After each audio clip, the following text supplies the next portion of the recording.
All right, let's start somewhere familiar. You wake up, check your phone, and before you're even fully awake, your brain is already doing math.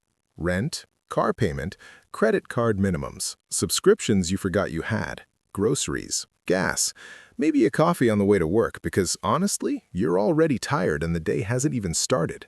By the time you're brushing your teeth, there's this quiet pressure sitting in your chest. Not panic, just wait.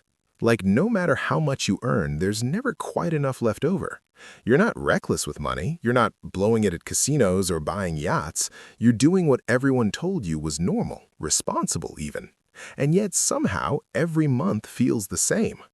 Paycheck comes in, paycheck goes out. You promise yourself that next month you'll save more or invest or finally feel ahead. But next month shows up, looks exactly like the last one and quietly drains your account again. That's the part that messes with your head, because if you're doing everything right, why does it still feel like you're running in place? I'm Hawk, by the way, and I spend way too much time thinking about money, human behavior, and why people who work hard still feel stuck financially for years, sometimes decades.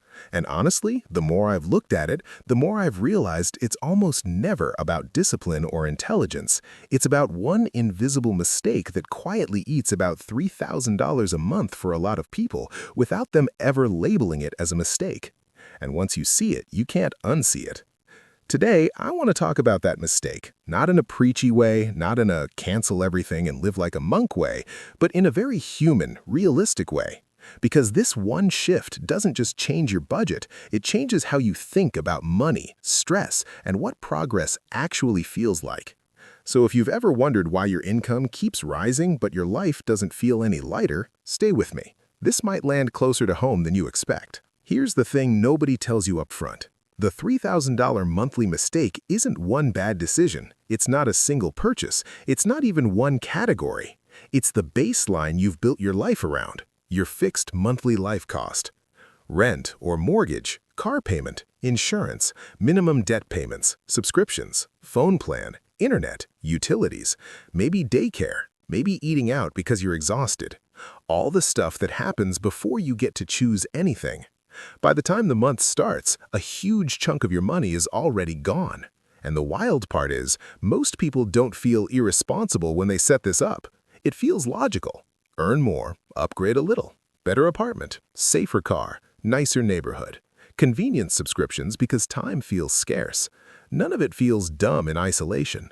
But stacked together, that stack quietly locks you into survival mode. I remember talking to a guy who made decent money, not rich, but solid. On paper, he should have been comfortable. When we broke down his numbers, his fixed costs were just under $3,000 a month before food, before gas, before anything unexpected. He looked at me and said, "Yeah, but that's just life." And that sentence right there, that's the trap. Because once your baseline gets that high, your life becomes fragile. One missed paycheck, one medical bill, one slow month. Suddenly you're stressed, even though you're technically doing well.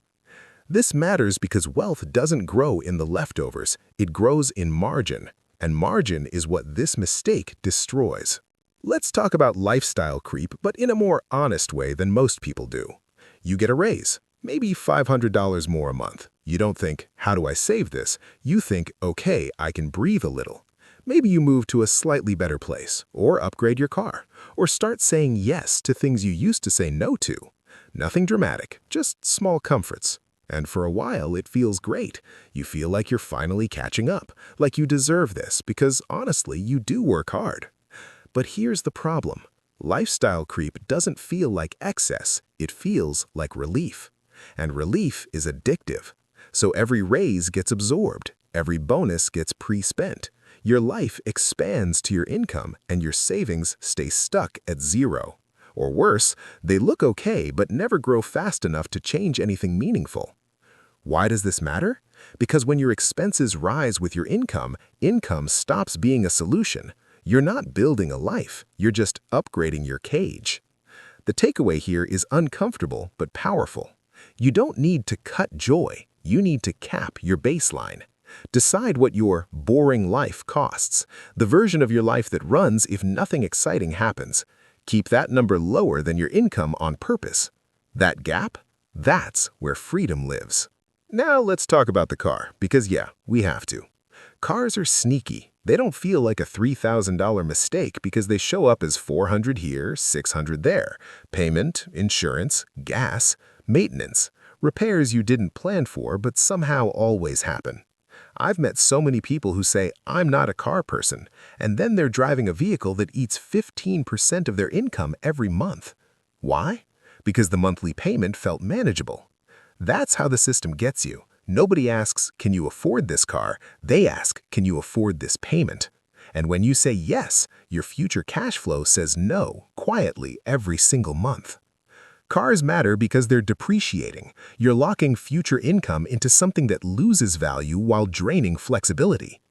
The actionable shift here isn't never buy a nice car. It's asking a better question. Not can I afford the payment, but what does this cost me every month in lost options? Lost savings, lost investing, lost peace of mind. Once you see that, the math changes.